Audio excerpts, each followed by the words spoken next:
Yeah. I love my HBCU, and boy, I love it, love it. I love it, love it.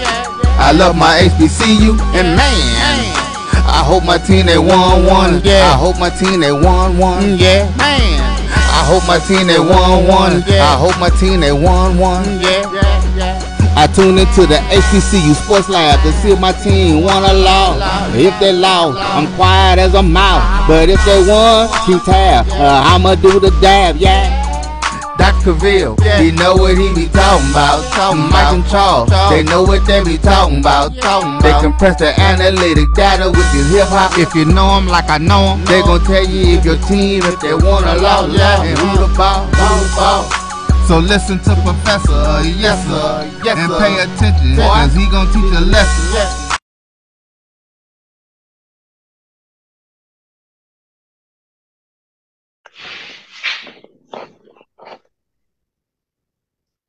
This is Dr. Cavil's Inside the HBCU Sports Lab with Mike Washington and Charles Bishop. As you see, both Mike Washington and Charles Bishop are out on assignment. So we're going to go off the radar a little bit and go to the visiting professors and the HBCU sports football analysts, if you would, with Joshua Sims Sr., BJ Jones. And then we have old clinical professor. You said political. You know, he's always getting it done. And when I say, I mean that in the metaphorical sense that he has a lot of assignments over the years. So he's just the old guy that comes in here and brings it to you all the time because he's been with the system for a while. So we just expect that he's going to be here and do it right. So just letting people know. And I say that a little bit because I want to get into this commentary a little bit between what I refer to when you look at the African Studies methodology in terms of the social structure and the governance structure. So I wanted to start this out and be quite open. You know, I had an article that I got a chance to give a quote to out of NBC, which obviously I see as the governance structure, just like ABC, ESPN, CBS, Fox, whatever you want to call it. Those are part of the social structures. What we see, some of those folks that are involved at HBCU, whether it's HBCU Sports, HBCU Game Day, this right here inside the HBCU Sports Lab, BJ Jones with his HBCU Twitter spaces that he does on Tuesday, Jones. The Wednesday, HBCU Nightly, if I understand, it's moving to Saturday, the Joshua Sims and the cadre of gentlemen that work with them on that.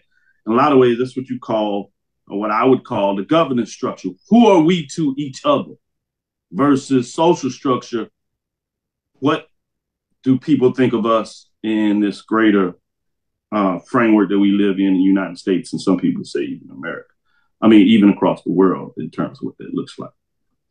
So I wanted to frame this in that frame because the title concerned me, to be frank with you, as Deion Sanders' quote, sellout. Experts say it's complicated, which is certainly what I said.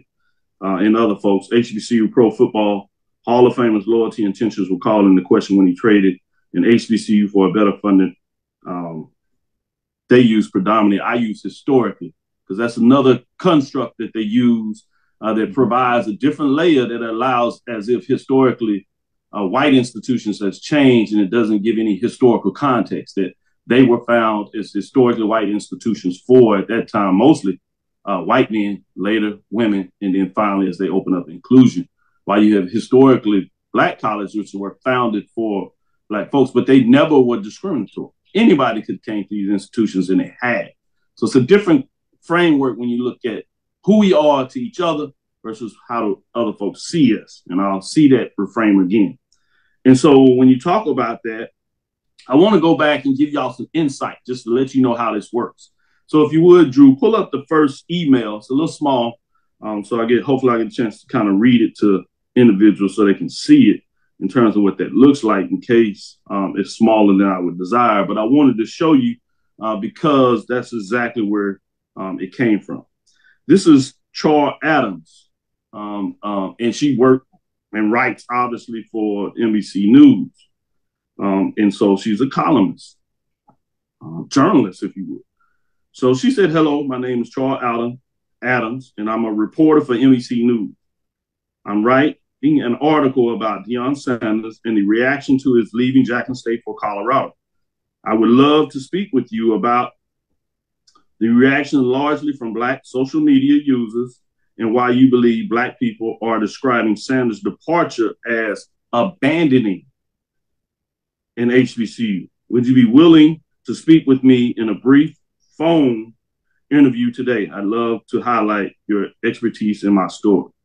So obviously I was quoting in here and I got a chance to do that. If you're in the academy and you one of the things that you do in there is you write journal articles, books, book chapters. Those are things that you're responsible for tenure and to continue to weight and increase the value of the institution in this social norm structure, which means writing grants. And among your lectures, which I like to say as you get good with that, you become an expert teacher in a lot of ways. And one of the last things we are responsible for is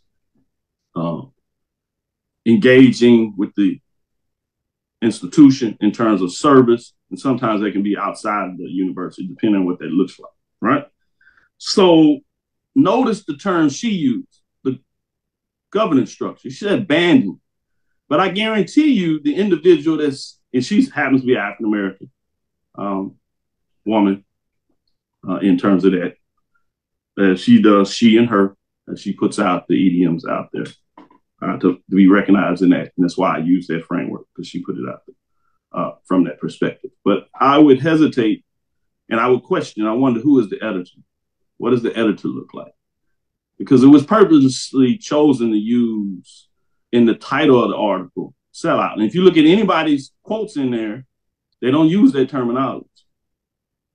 Only in the first paragraph before you get into quotes is it used. So I'm sure that was something that was done by the editor. She didn't even do that. So I want to clear her up.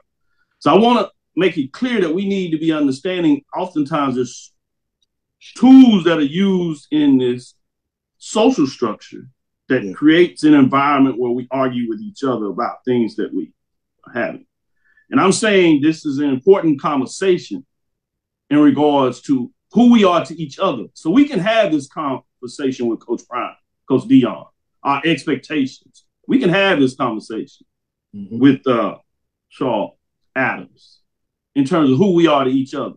We can have it. That's a governance structure. We have the right to have that conversation. But oftentimes you have other folks that don't quite understand that, and they use and see the world how they see it through a social lens, and they bring a whole different framework to it. And that's where you get a lot of confusion, and you see folks that are having these different degrees of framing, because in the social structure, it's about individual growth, individual framework, all right? Versus in the governance structure, it tends to be more about who we are to each other. Self-empowerment, right? What does it mean in terms of institutional frame? So I really wanted to make sure we did that. One thing I'll leave you with, and again, if you want to get a little more information on what this looked like, obviously you can read the article in my quotes. If you would, Drew, pull up my quote that was out there. And I got a chance. She asked 15 minutes. I spoke for 45, and I went into the social structure and governance structure.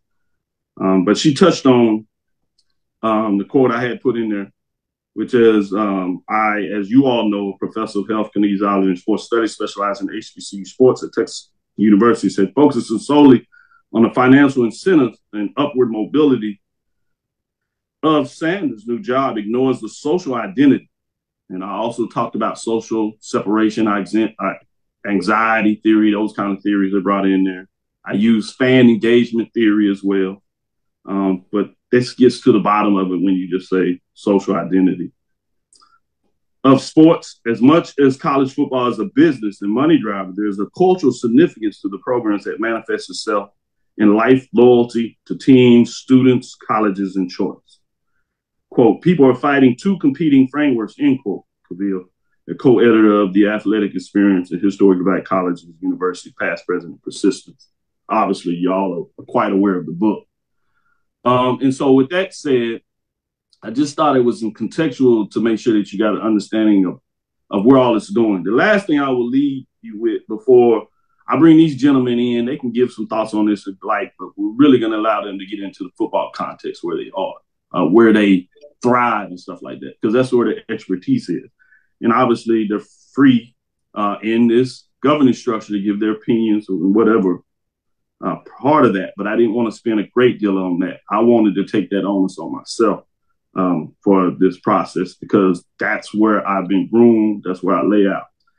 The last thing that you might want to get a chance to check out is, if you go to Twitter, Hip Hop Prez, that previously was the president of Dillard, and now he is continuing to do some work on that level. He actually put out a tweet. I would agree and encourage others, as well as particularly those that are engaging in the Coach Prime debate, to listen to Brother Karen Hunter from this day forward, which is my return to his statement. Said I would agree and encourage others, as he put out there in terms of his text, that I thought was important in terms of Dr. Walter Kimbrough. I would encourage everyone engaged in the primetime debate to listen to at African Carr, that's his Twitter handle, and at Karen Hunter. We call him Dr. Carr and Professor Hunter for those that engage with them. From today, Brother Carr is adding a nuance that most of us are missing brilliantly. And he's referring to a YouTube video that is called In Class with Carr. If you get a chance, we'll put it out there in some spaces and pull it up. You can go check out that video. He says this is part 2 of a 3-part series. He'll talk about the Celebration Bowl, my understanding, next Saturday as it gets going. But he's talked about this the last 2 weeks. So if you get a chance to listen to that, you'll really get an in-depth knowledge, something that we don't have time to do on this show because it's really more about sports.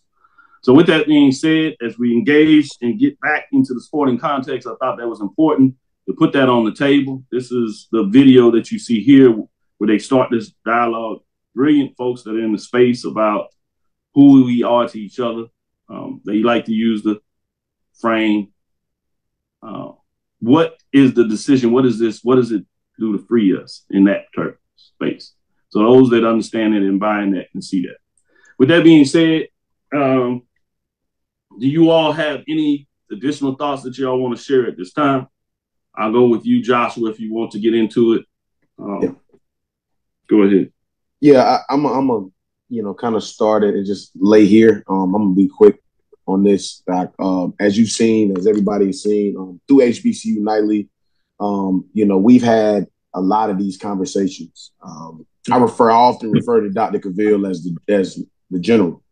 He knows this, and that is a sign of respect that I have for the work that he's done in this community and inside of this side of the framework and everything he's done, and on both sides, man. One of the few gentlemen who's had the ability to kind of ebb and flow between both sides of the contextual societal structures.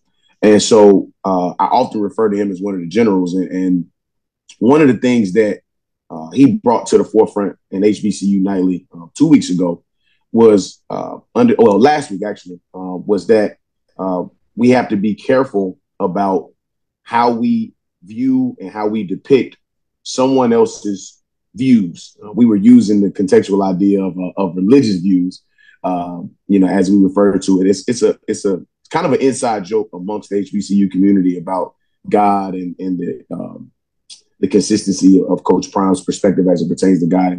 But he made a very poignant statement and made me go back and start writing last week about the importance of understanding perspective and how perspective can change and look.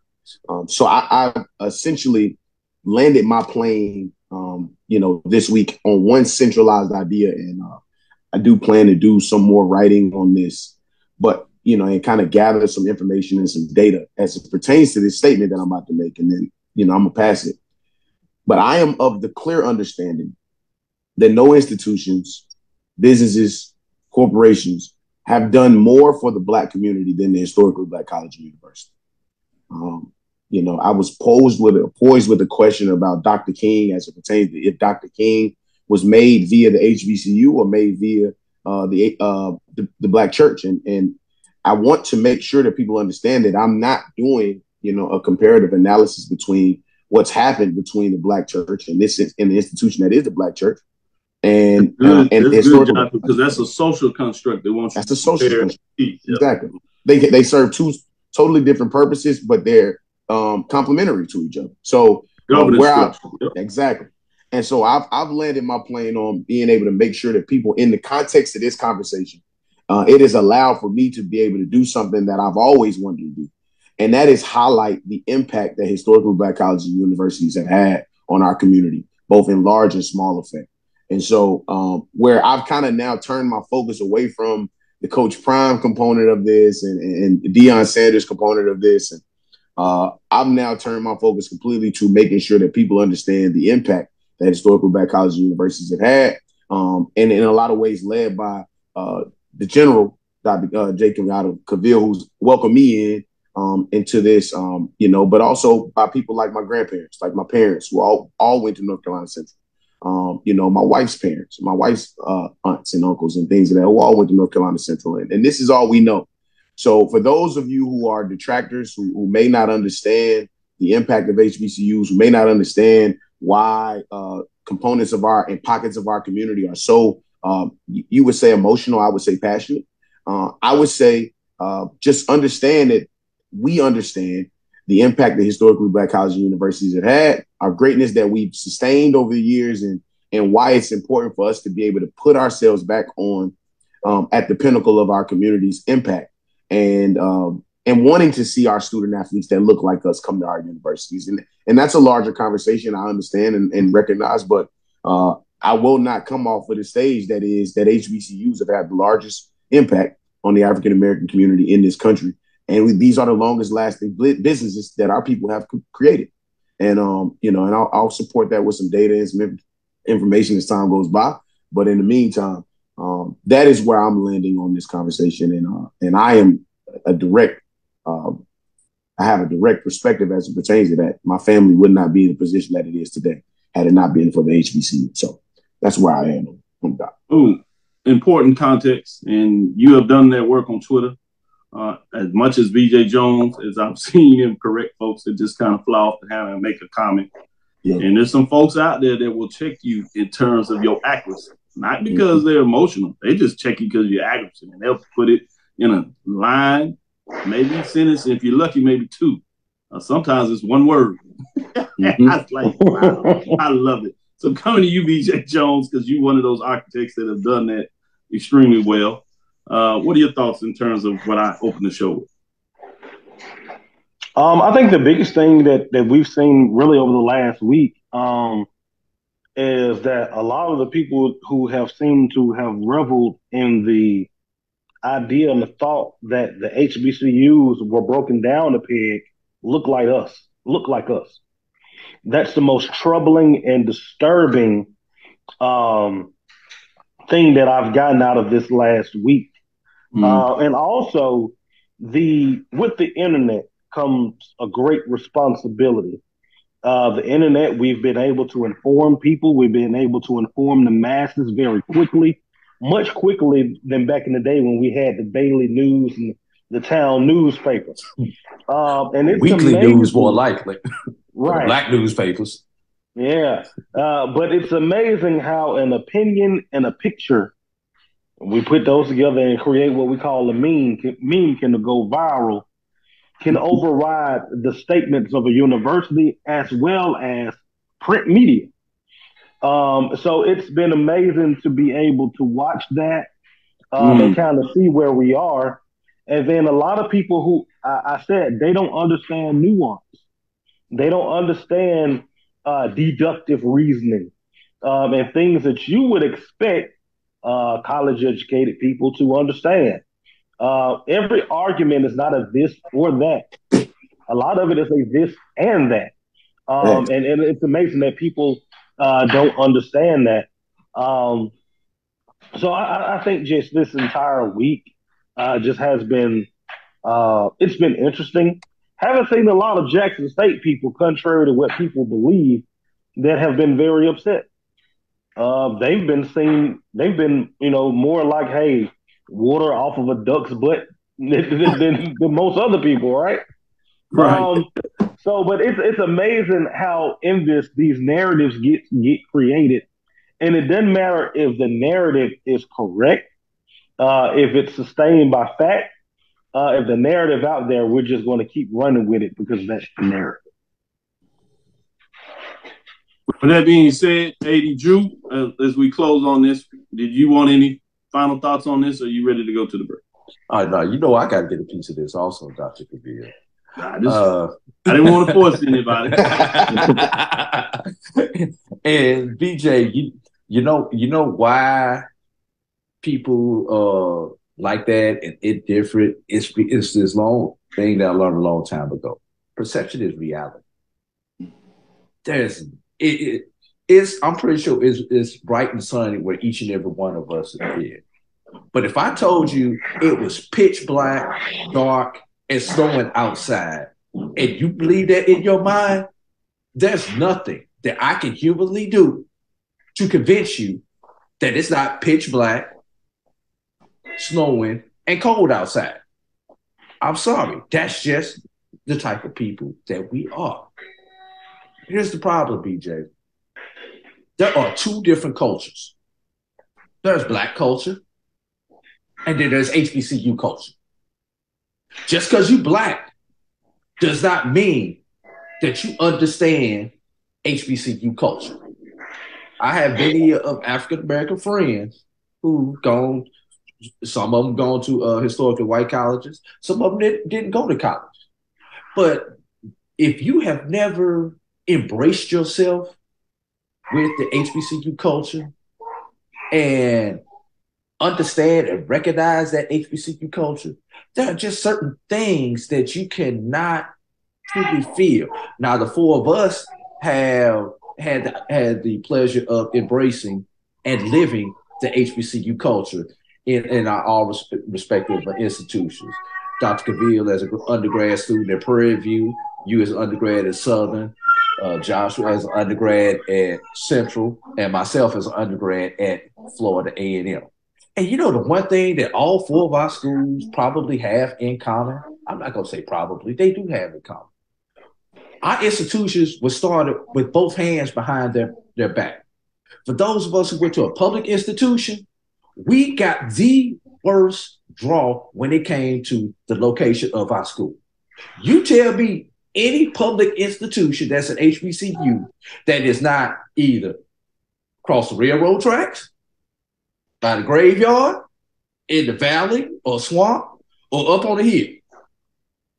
You name one. We got the worst real estate. We wanted to get y'all Negroes up out of town and get y'all the worst land. That's what happened back in the late 1800s and 1900s in that post-construction era.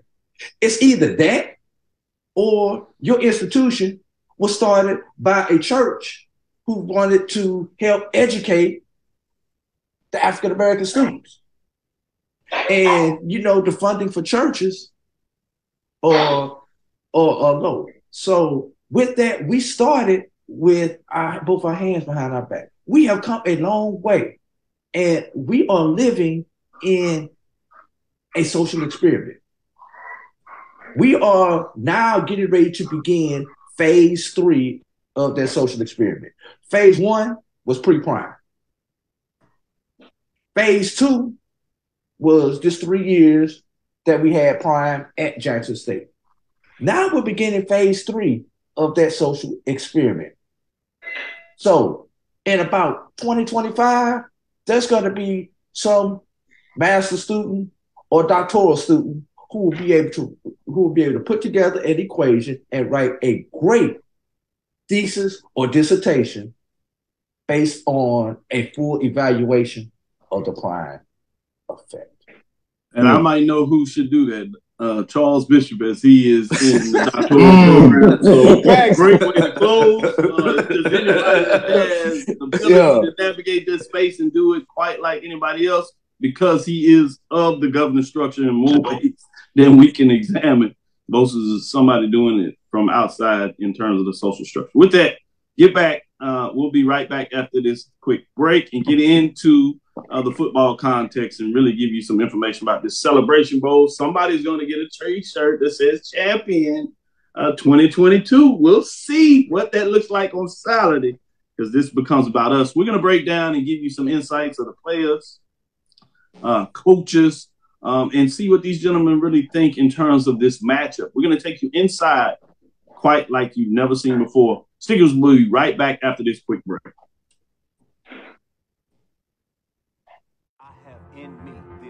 Support the Black College Sports Network so we can continue to provide you coverage. Go to myjbn.com/support and be a part of the Black College Sports Network. They can follow their dreams. Let's get back to getting ticks instead of watching flicks. Before we can safely get out there, we need the facts on COVID-19 vaccines. Visit getvaccineanswers.org so you can make an informed decision for yourself and for your crew. Charmin Ultra Soft has so much cushiony softness, it's hard for your family to remember they can use less. Sweet pillows of softness. This is soft. Holy Charmin. Oh, excuse me. Roll it back, everybody. Sorry. Charmin Ultra Soft is so cushiony soft, you'll want more, but it's so absorbent, you can use less, so it's always worth it. Now, what did we learn about using less? You gotta roll it back, everybody. We all go. Why not enjoy the go with Charmin? Maureen is saving big holiday shopping at Amazon, so now she's free to become Maureen the Merrier. Food is her love language, and she really loves her grandson. Like, really loves. Since 2002, Empowerment Resources, Inc., a nonprofit organization, has empowered more than 1,500 youth and adults in Duval and surrounding counties through its programs Journey into Womanhood, Girls Mentoring, Life Skills for Teens, and Parenting Education Coaching. To get involved with programs, volunteer, or donate, visit www.empowermentresourcesinc.org. Follow us on social media, facebook.com/empowerment.resources and instagram.com/empowermentJAX.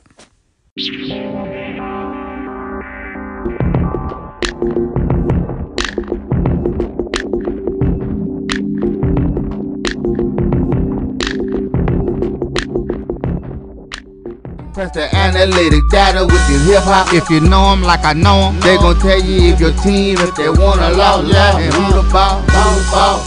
So listen to Professor, yes sir, and pay attention, cause he gon' teach a lesson. This is Dr. Cavil inside the HBCU Sports Lab. I want to go ahead and give this to you. As you've heard our monologue, I didn't get a chance to welcome everybody. Welcome to episode 342 inside the HBCU Sports Lab radio show and podcast. The show that's covering the sporting HBCU dash for all things HBCU sports for institutions large and small, from the NEIA to the NCAA. We share insights and information on the HBCU sports culture. From NEIA to NCAA, as we say, we share that insight from the information of HBCU sports culture, HBCU athletic aesthetics to facilitate the story of HBCU athletic program in the business of HBCU sports. We simply call it the HBCU sports pedagogy. I'm your host, Dr. Kenyatta Cavil, along with my co-host, Mike Washington and Charles Bishop.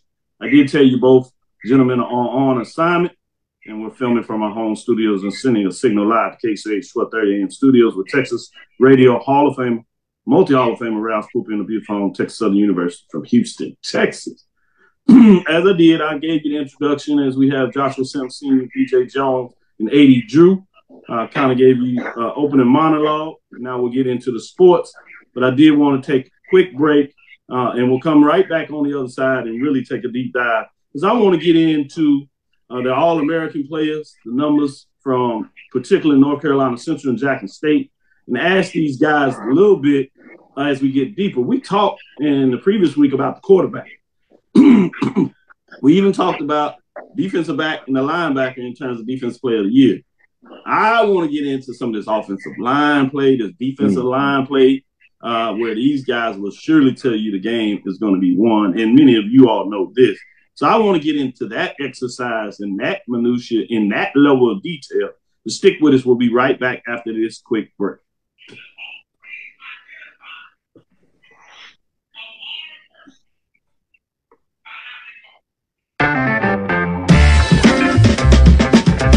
Your ad could be ran here. MyJBN.com/support.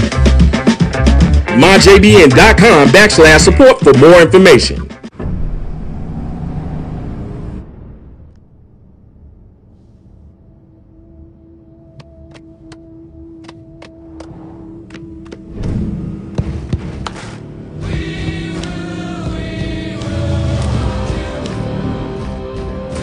The new GMC Sierra with hands-free driving offers the most advanced and luxurious pickup in its class. Yeah, it rocks. From novice to aficionado, find yourself here. High quality cigars plus personal customer service. Slow Burn is Waco's only mobile cigar lounge, featuring a meticulous, curated collection of premium cigars. Visit our website, www.slowburnwaco.com. That's www.slowburnwaco.com. Supermarket sushi, really? No. Wait, Troy, you work here? I'm never not working. Like Head & Shoulders Scalp Shield technology, up to 100% dandruff protection, even between washes. Never not working, huh? Oh, Troy, you're such a good teacher. Yeah, I know. Never not working. Never not working. Never ever not working. Are you serious? Never not working. Dandruff protection that's never not working. Head & Shoulders Scalp Shield technology.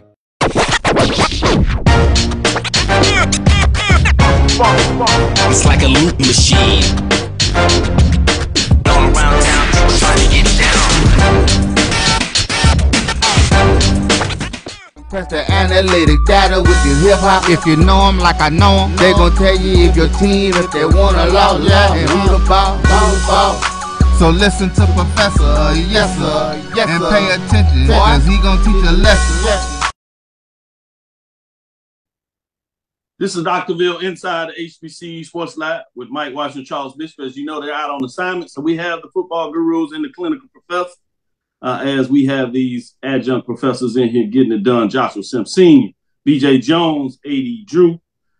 As we look for this huge matchup, I mean, I'm really excited about this matchup. I'm not sure if we've had a matchup that is so synergistic in terms of clearly what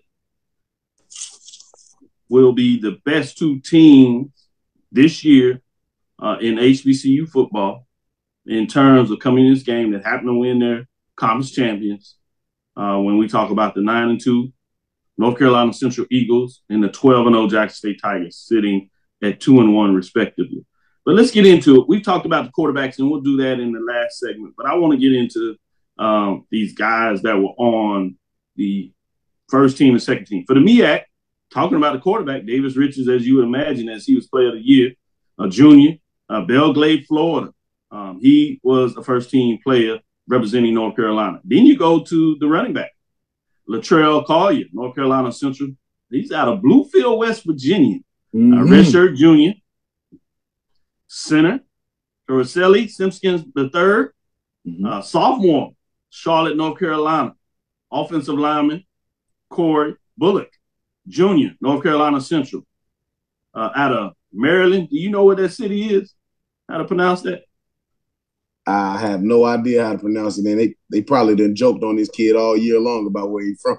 Not knowing how to pronounce it. I think it's Accokeek, Accokeek.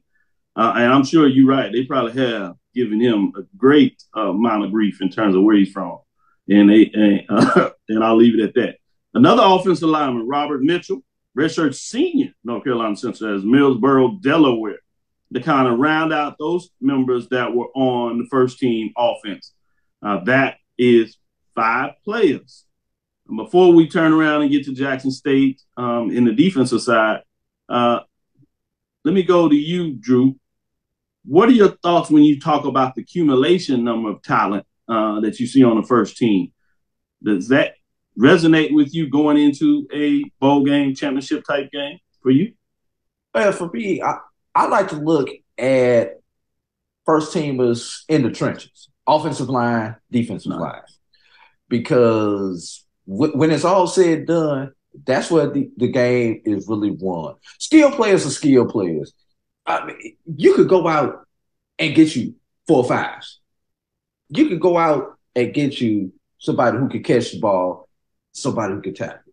The thing that tends to separate all of these HBCUs and championship level HBCUs is the front 5 on offense and those who play in the box on defense, whether you run a 4 front or a 3 front. Those are the ones who tend to separate it, because I don't care how much of a 4-5 you got. I don't care if you can throw that ball 60 feet, 60 yards, flat-footed. If you ain't got nobody to protect you, the ball is going to never get there. And on the flip side, if you got the best cornerbacks in the world and that defensive line is now putting pressure on the opposing quarterback, I'm sorry. They could be the best cover corners in the world, but they will constantly get beat because they can't hold. You ask them to do it for three seconds. That extra second is the difference between that extra yard that gives them that separation. Where the 4-5 on the other side catches the ball for the touchdown. So those are the ones I really want to elect. Those first and those second teamers in the trenches, offensive line, defensive line, linebackers. Those are the ones who make the difference, especially the way that the MEAC has dominated this series for the 6 times that it's been played. BJ Jones, I'm coming to you in regards to this first team. Tell me a little bit about, as you watch North Carolina Central offensively, what impresses you the most? Oh, it starts with number 11, Davius Richard. Josh has been talking about this young man. I've gone back the last 2 days, watched North Carolina Central and Morgan State, went back and watched North Carolina Central, South Carolina State. Man, he's special. And it's a difference when you have a quarterback that lifts with the linebackers and the defensive line. And Mike is, by Trey Oliver's account, is probably the strongest man on the football team. Wow. When he starts to run the ball in the second half, you see defenders making they make a career decision. They're not as eager to tackle number 11 as they were in the first half. And the thing that gets you about Davis Richard, if he couldn't run, he's the man in the pocket. He has an arm. He can make every throw. He made a throw that was a 3rd and 8 against Morgan State. Well, he put one on the sideline and he dropped it in the bucket. And ain't a lot of quarterbacks can make that throw. And the killer part about it, he made the throw rolling out. He is definitely special.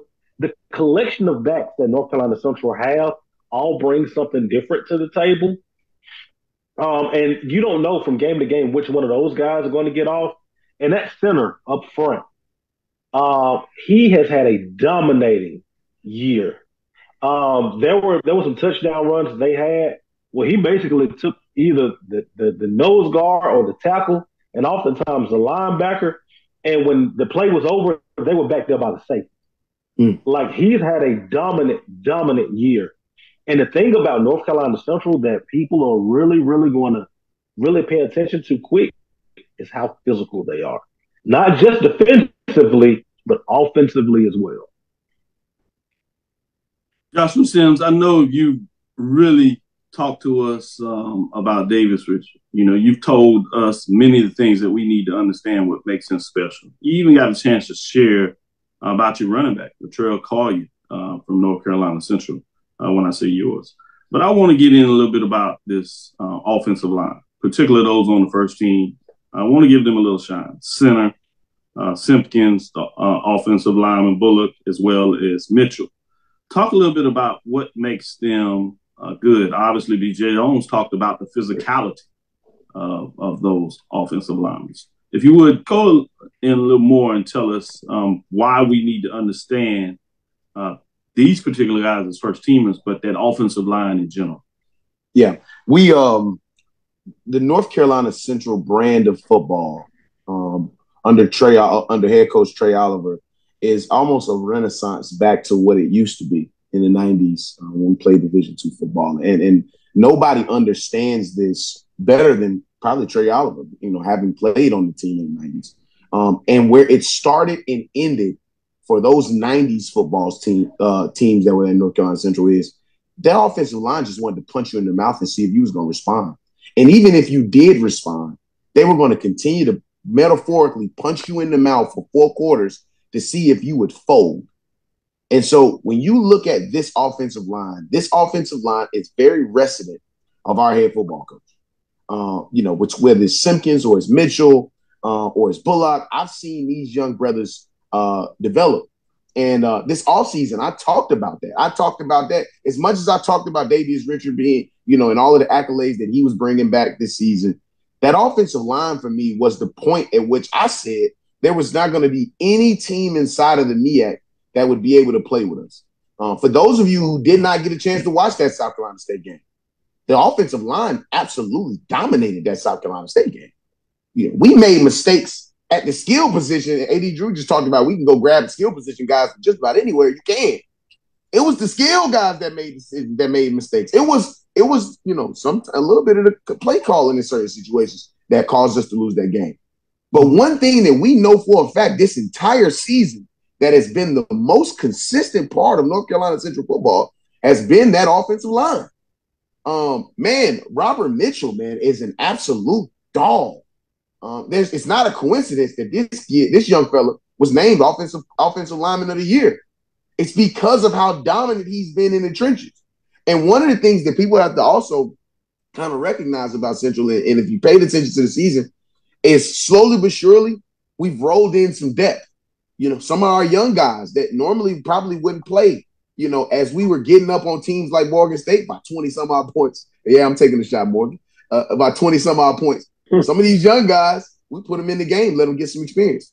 As we were beating the brakes off of Howard, some of our young guys got in the game, got some experience. As we were beating the brakes off of Norfolk State, some of our young guys got in, got some experience. And that is where we as a program have decided that we're going to become best. And so when you see this game, it's going to ultimately be a battle of what's going to happen in the trenches. A defensive unit that is used to basically having its way against most of the teams in their conference, and an offensive line unit that is used to basically having its way against most defensive units. And so it's going to be a chess match to see whose will is willing to be imposed. And what we've seen is if you got a good enough offensive line, you can find a way to win some ball games. Good points. Just to cover it, first team defense, we've talked about this in terms of the defensive player of the year, Khalil Baker, defensive back from Winston-Salem, North Carolina. Hey. You also had the place kicker, Adrian Olivo, Plant City, Florida, a junior on there. In terms of second team offense, you had E.J. Hicks, a wide receiver, redshirt senior from North Carolina Central. Roseville, North Carolina, wide receiver Devin Smith, sophomore, North Carolina Central from Durham, North Carolina. These individuals were actually tied while you have three individuals on the second team in terms of wide receiver that you don't necessarily see. Second team defense lets you know just how deep this goes. Defensive lineman Jaden Taylor, a redshirt sophomore from North Carolina Central, Durham, North Carolina. Defensive lineman Kobe Warrior, redshirt senior from North Carolina Central, Fayetteville, Georgia, as well as linebacker Jackie Rivard, sophomore from North Carolina Central, Durham, North Carolina. We got a defensive back from North Carolina Central, also on the second team defense, Manny Smith, redshirt junior from Laurel Hill, North Carolina. And that is the list in terms of your first and second team. Stick with us on the other side. We'll come back and we'll look at that first and second team from Jackson State's perspective and give you some insight in terms of what makes that team special. Stick with us throughout the week. Obviously, Tuesday we'll do our show.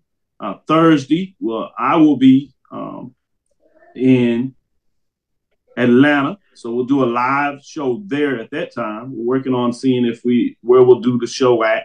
In terms of whether we'll have a position of folks that can come out in Atlanta that wants to see the show. We'll see if we can do that. If not, we'll certainly bring it to you live, so you'll get to see it regardless. On Friday, we'll do a live remote. We'll have many of these team members that are able to get there. They'll come on, and so we'll take a deeper dive in some of these defensive side of the first team and offense and defense of the second team in North Carolina Central. We'll be able to take a deeper dive then, and we'll do the same thing for Jackson State. So look for insight and coverage all week with this group here, particularly on this show. We're going to give you a lot of the information. Follow the normal shows here as we talk about B.J. Jones, HBCU, his Top 5 Tuesday, as he'll bring it to you like he always does on Twitter. We told you about HBCU Nightly, where they moved to Saturday. So look for them next Saturday. So it'll be a recap in terms of what you'll hear the next time you'll see Joshua Sims from his Twitter Spaces account with the group there that does a great job. But you got AD Drew. Make sure you check them out tonight. They'll have a long episode to really break down many things that we don't get done here. You have your general team, O&G Strike Zone, that I'm sure that they'll get into a little bit of this.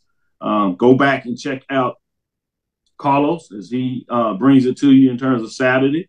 I'm sure he'll have a breakdown on the show. We'll see if he'll move that show because it corresponds usually with the time of the game. So I don't know if they'll do a live remote talking about the game or if they'll move the time of that show. But those are some of the folks that will continue to get it done and just want to give you an update. Stick with us. We'll be right back on the other side where we'll break down those first teamers. And we'll start with the defense from Jackson State that's up against that offense that we just talked about there. We'll give you the rest of the first and second teamers from the SWAC perspective because we're going to give you some highlights on the players in terms of those that will be in the action that will get us all excited and pumped up about this Celebration Bowl in Atlanta. And that's the Cricket Wireless Celebration Bowl with the kickoff at noon for those in the Central Time Zone there. I should say 11 o'clock Central Time Zone, 12 noon Eastern Time. So it'll be fascinating to see as all the media come back and give you a breakdown on what takes place. We'll be right back after this quick break. Thank you guys for what you do for HBCU athletics. This is a fantastic avenue for all of us. This is our ESPN, so we love what you guys do. Brian, AD, Roy, all you guys at BCSN. We really appreciate what it is that you guys do for us.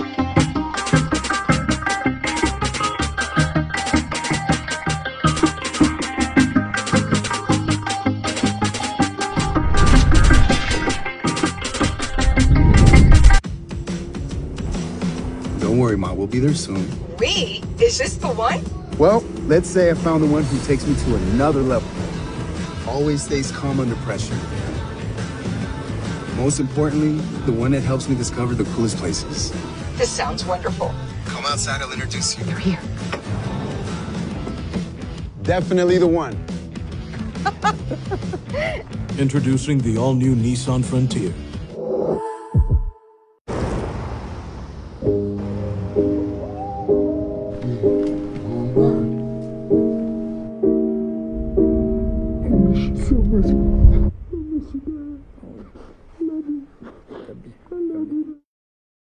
At CDW, we get speed as the new currency of success. Our team spends way too much time tending to outdated applications and software when they should be focused on driving application agility and innovation. CDW Amplified Development Services modernizes software and application development to help accelerate innovation and digital transformation. So you mean building new applications, UI, and mobile interfaces? Well, you said you needed to innovate more quickly. Oh, so he's a listener.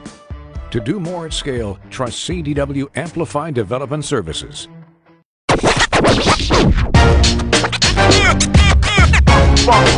It's like a loop machine.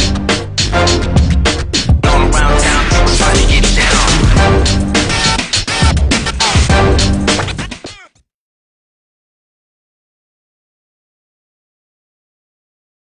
Press the analytic data with your hip hop. If you know them like I know them, they gon' tell you if your team, if they wanna loud, and who the ball.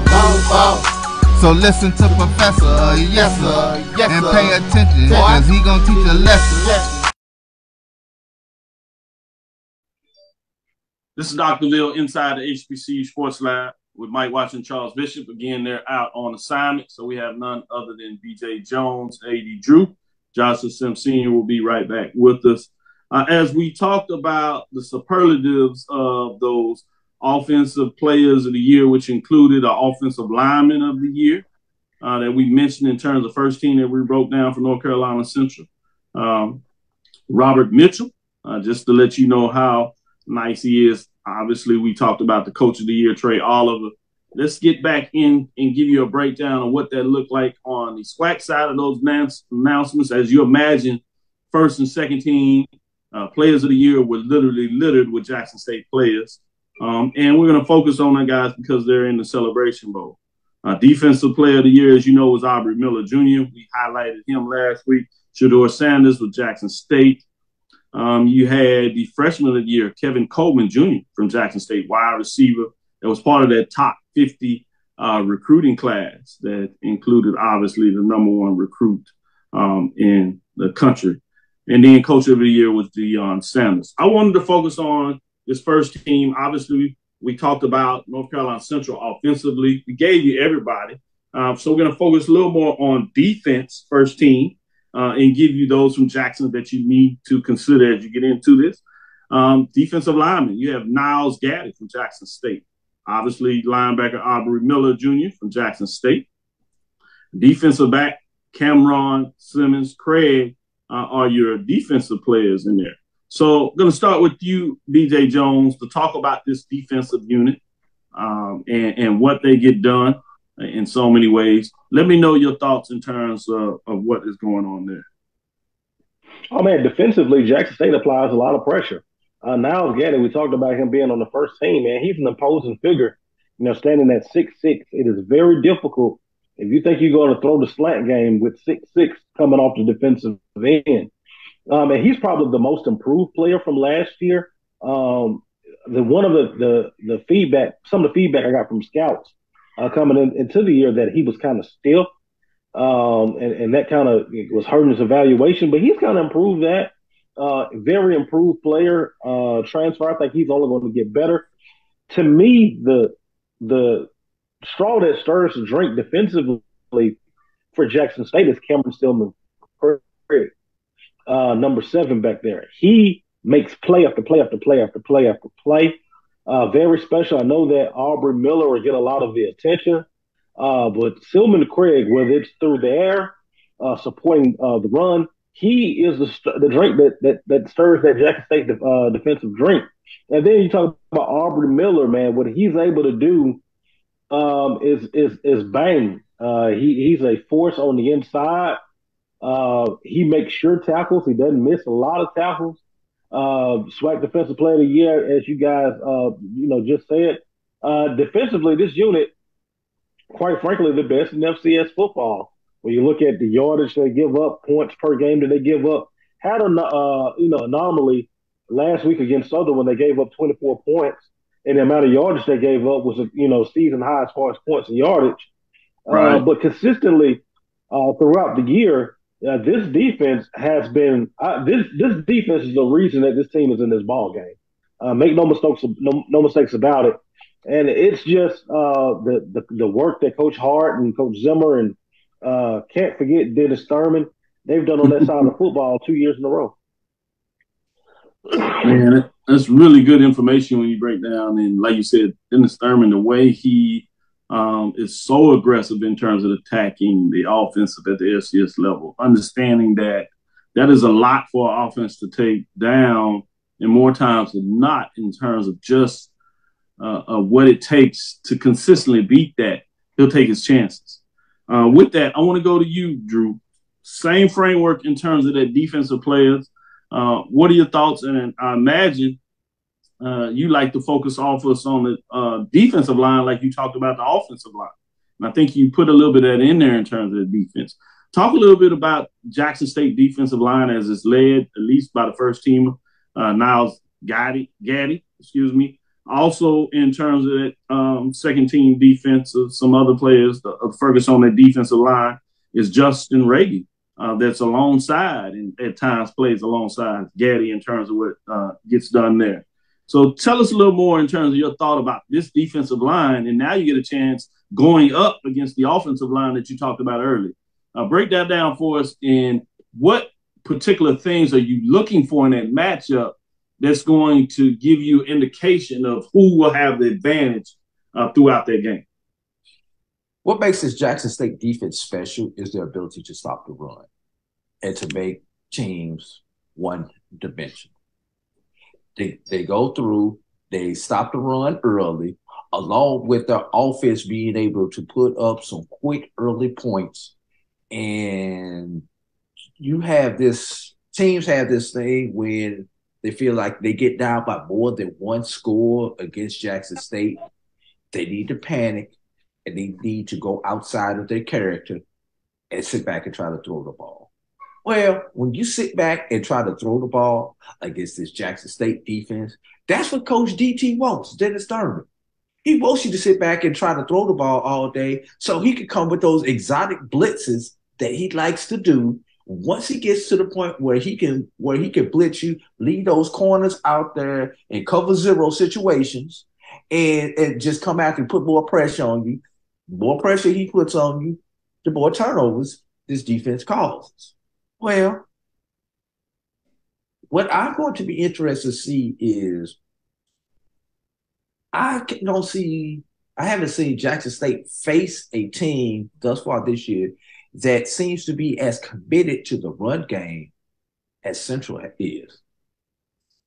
Throw in the fact that you have an extra running back there who will have the ball in his hands at all times, that being Darius Richard. So not only are they going to have to be committed to stopping the running backs from Central, they're also going to have to stop the extra running back, being the quarterback, who may be, honestly, the best runner on that Central team. So that's what the chess match is going to be. Will Central keep themselves in position where Jackson State cannot come with the blitzes? If they can do that and keep themselves out of and long situations, second and long, third and long situations, we're going to have a very interesting game. And I'm going to say this. We may wind up having another one of them shootouts like we had 2 years ago with A&T and Alcorn put up 100 points between them. No one expected that with those two defenses, but those two offenses countered those two defenses exactly how they had to do, and we had a basketball score in the Mercedes-Benz Stadium. So that's what I'm really trying to see. I'm really thinking that we may wind up having a basketball score out here. That would be fascinating because I think most people come in here thinking it's going to be more defensive oriented, but that's why the game is played. So that you got a chance to put that little nugget out there. It'll be fascinating to see if that part of it comes through because one of the things we continue to shout out, you said we go as far back in terms of opening up this season about what you said would happen to the West Division in terms of 3 losses. We'll win it and teams tied up. Yeah, you were right on the money. So I'll be interested. I'm looking to have some whiplash watching that ball go back and forth. Exactly. With that being said, Joshua Sims, similar question. Looking at this first team defense of Jackson State, as well as second team in terms of these defensive people on here. We talked about defensive lineman Niles Gaddy in terms of what he brings to the table. Defensive back Cameron Silman Craig. I'm interested in those kind of matchups in terms of what that looks like against those wide receivers that are second teamers for North Carolina Central, obviously, in terms of where that may go up. When you look at Jackson State, obviously the second team, as you have Justin Reagan lining up with Niles Gaddy, getting it done in so many different ways. We already talked about the linebacker core of Jackson State. Talk about Jackson State from a defensive perspective. And if you would, maybe get into a little bit of Hunter and what they do from a defensive in those wide receivers. Are they going to be some man-on-man, or you see the chance that offensively maybe Central will not allow as much as you can to try to do the man-on-man as they'll move their wide receivers in different positions. But we talked about the key plays between these wide receivers, but I want you to get in a little bit of talk more on the Jackson State side of what that looks like them in terms of what you see them wanting to come in this game and play from a defensive perspective, particularly when you look at the safeties and the defensive back. Yeah, defense coordinator Dennis Thurman really believes that he can crowd the box and match up man-to-man against teams because he knows he has the athletes, man. And then, these guys are physical. They're going to put their hands on you. When they do go zone, it's matchup zone. It's very interesting to see because I haven't seen the defense really be called that way, through the HBCU ranks in a long time. A lot of what I've done is kind of sit back from, watch the game from an offensive coordinator's perspective and say, like, what would I do against this? What type of calls worked against this? A lot of meshes, a lot of pick routes, you know what I mean, inside dig sit routes, you know, things where you got to try to get to a spot before they can get to a spot, rub routes, things of that sort that can be able to work. You know, but to the credit of that defense, man, they don't really allow for you to get into the spot where you can take advantages of those, you know, rubs and you know, off routes and things of that sort. You have to be in certain scenarios and situations to run those routes. Mesh, different things like that. You got to be in scenario down and distance that makes it make sense. You know, Southern last weekend, you know, they use a lot of inside slant routes. You know, quick routes that allow the quarterback to get the ball out of his hand and beat a guy to a spot. You know, so this defense is nasty. It's very opportunistic. You make a mistake, they gonna capitalize on it. And you talked about Travis Hunter. Travis Hunter, very similarly in this defense, in this style of defense, is almost perfect because Travis Hunter has always poised himself. When he was in high school, he's always kind of painted himself to be a man-to-man style corner. He wants to be put on an island one-on-one with your best receiver, and he wants to see, can he take that away? One of the things that I found to be a little interesting now is, you know, we saw a little bit of something in that SWAC championship as it pertains to Travis Hunter. And I ain't going to talk too much because I know Chuck ain't on here, and I can't tell Chuck what I saw. But I will say that our analysts at North Carolina Central, they saw it too. And it's on the board. So, but to the point, man, Travis is an absolute ball player, man. This kid, you know, wherever he is, you better have your eyes on and circle wherever he is on the field. You know, this defense is incredible, and their defense starts in that front seven. That defensive line's ability to get up the field and make plays and let those DBs play in space and make plays on the backside is what makes this defense special. And to your point, you know, Hunter was injured in that game. Obviously, 2 weeks. So hopefully it was a type of injury that he can come back. And so the question is he going to be able to play? And so we'll see what that looks like as the week comes up, because I'm sure that question will be asked. And we'll see if we get any information on it. Obviously, in championship games, oftentimes coaches are extremely coy. We understand it, but it's our obligation to at least ask the questions. And we'll see, even if it's a game time decision. But with that, it's not like Hunter had time out throughout the season. So this team is also prepared to play without him. And so if you're talking about from Jackson State perspective, that would be at least a good thing that they are not, you know, have not been in this scenario before. Before I let you go on this show, as we kind of up against the time, man, we could go in so many different directions. Make sure you check us out on Tuesday as we'll get into offensive defense in terms of these coordinators to really give you some insight. We have that ability and that information coming up this week. So check us out on Tuesday as we go there. And then as we told you about the rest of the week, we'll get these stalwarts back to make sure you can get all the inside information you get to see who is going to get the T-shirt that says Celebration Bowl champion. In this case, essentially whoever wins this will be the Black College national champion, certainly at the major division level for us. And we do it here. We separate it from the mid-major celebration. Won't be disputed this year. Some people have the combination code poll. So you might have some people picking Benedict overall. I doubt that in that case, and I think there could be an argument for that. But checking about what we do here, obviously what we do with HBCU Pro Sports Media, we separate the polls in terms of the mid-major division and the major division. Mid-major division, we've already capped that and crowned Benedict College in terms of that, and had a chance to talk to the great coach over there to acknowledge what he done this season in terms of that work there.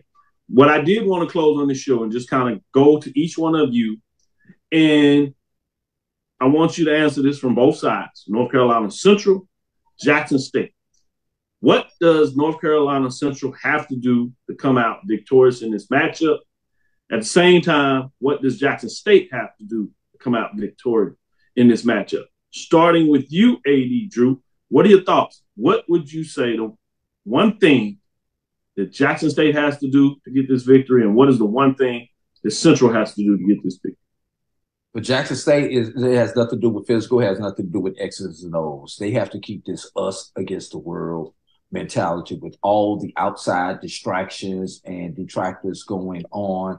If they can stay singularly focused, if that coaching staff, even though some of them have the feet out the door and are making moving arrangements, if they can stay focused on this task and completing this task, Jackson State can be victorious. So that's what it's going to take for Jackson State's point of view. From the Central point of view, no turnovers. It's that simple. Central cannot afford to turn the ball over, and they need to get an extra possession or two against Jackson State. We've seen some chinks in the Jackson State armor when it comes to special teams, with the punt game and field goals. Now, you don't want to kick the ball at Jackson State because we know what they do when you kick the ball to them. But on the flip side, we've seen some problems with that. So if they could gain an extra possession or two right there, a shanked punt, a missed field goal, or a turnover, and equate those into points. And speaking of points, Central has got to score touchdowns. They cannot score field goals against Jackson State. Then Central can win this game. I agree with you on the punts. They've been pretty money on the field goals. Last year they had major problems. But this year they got a freshman coming in. He's been really lights out in terms of field goals. And because of that, I thought they've done a better job of not forcing the action and taking field goals that they didn't take last year. So overall, I do agree with your points. Great points when you talk about one, being on the field for Central, and one, in a lot of ways, being off the field for Jackson State. Great analysis there. Let me go to you, Josh Senior, to talk about your perspective. Same question. Jackson State, what do they have to do? Central, what do they have to do to come out victorious next Saturday to hold up the trophy for the Celebration Bowl? Yeah, if I'm Jackson State, man, in this game, I'm actually going the opposite of Drew, man. Don't make any mistakes. If you've watched North Carolina Central this season, when teams make mistakes, we capitalize. You do not have what you would normally have on a Saturday in the SWAC in this game. You cannot afford to make any mistakes against this North Carolina Central defense. If you do, we are the most opportunistic offense and defense that you will face ever. And the second just kind of small point is, hopefully you've learned from your mistakes from last year. It's not seeming like it. Coming into this game, not focused, a lot of distractions, a lot of things. Football is still the way it was, it's been played for a long time, is when you limit the distractions, you limit the mistakes, you find ways to win games. But if you're North Carolina Central, let me look into this camera. If you are North Carolina Central University, play our game. It is a physical, punch you in your mouth, see if you're going to respond, Mike Tyson style of football. And if they can't respond, keep punching them in the mouth until it's all zeros on the clock, and you will be victorious. We don't have to change nothing. We don't got to do nothing special. We don't have to try to pull out no trick. We don't even do that. Be us, do us, and you'll see that we were the better team from the start anyway. That's all I got to say. Nice, nice. Sounds like he is giving the pregame speech over there at North Carolina Central Eagles. With that being said, taking off his analyst hat a little bit for a while and going into the Eagles fandom. That's fine. We do that here. But that's why I made sure we close with BJ Jones and open with AD Drew, because I knew he was going to sneak that in there after he did the reference. So nice. Before he closed, he had the swing song. Put another piece of bread on the sandwich, BJ. Charles is not here, so we'll make sure Charles get the playback, and we'll bring Charles on Tuesday. End with some balance. We're going to end with some balance with BJ, Make sure he gets a chance to retort. But with that being said, BJ Jones, I did want to get your perspective in terms of those questions there. What does Jackson State have to do to get this victory, and what does Central have to do to get this victory on Saturday? What Jackson State has to do, they can't have these periods where they kind of check out of the game. You saw it against Alcorn, you saw it against Alabama A&M, you saw it against Southern. They cannot have these periods, because if you have one of those during this game, ain't no coming back. There's no coming back. And then if you're Jackson State, quite frankly, you have to keep Shedeur Sanders upright, and he has to make plays when the plays are there. Don't force anything; just make the plays that are there. If you're North Carolina Central, we'll start with two things. Stop the run. Savion Wilkerson, we cannot be calling his name.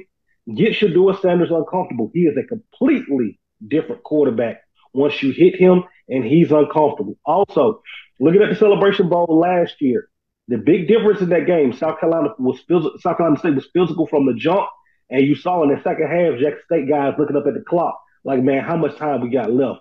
They were ready to get out of there last year. They had been hitting the mouth so hard. You saw when they went back to the sideline, Auburn Miller literally had blood coming out of his mouth. They were literally hitting him that hard, and he was not Auburn Miller that you've been seeing this week. When the bully is accustomed to being the bully, and you hit him in the mouth, and you keep doing it, they kind of check out. South Carolina State put that blueprint out. North Carolina Central has the athletes to be able to do it. We'll just see if they'll be able to do it on Saturday. Great points by all. G. Boone Holly sneaks in there and has the question of the day. Is Charles Bishop in Colorado like his buddy Neely was? I can tell you all, I have seen Charles Bishop, and I know, he is not in Colorado. Actually, in all seriousness, we'll say a quick prayer for Bishop. He's not feeling well, and so he's trying to rest up to make sure that he can make the trip this weekend. So he's just recovering, and I told him, go ahead and sit this one out. Take some downtime to make sure that he's well in doing that. But no, he did not go to Colorado with Neely. You didn't see him on the camera. That's why, because he was here in Houston. But great questions. Again, see, we can do that in the government structure because we can have fun with each other and talk noise. It's when the social structure gets in the way oftentimes that we lose our way. With that being said, thank you all of y'all. Great information. Like I said, we'll look forward to this week and find a way to make sure you get on with the group so we can all continue to break down this game. We got some final points that we need to do, and obviously we'll have our final scores in terms of who picks who.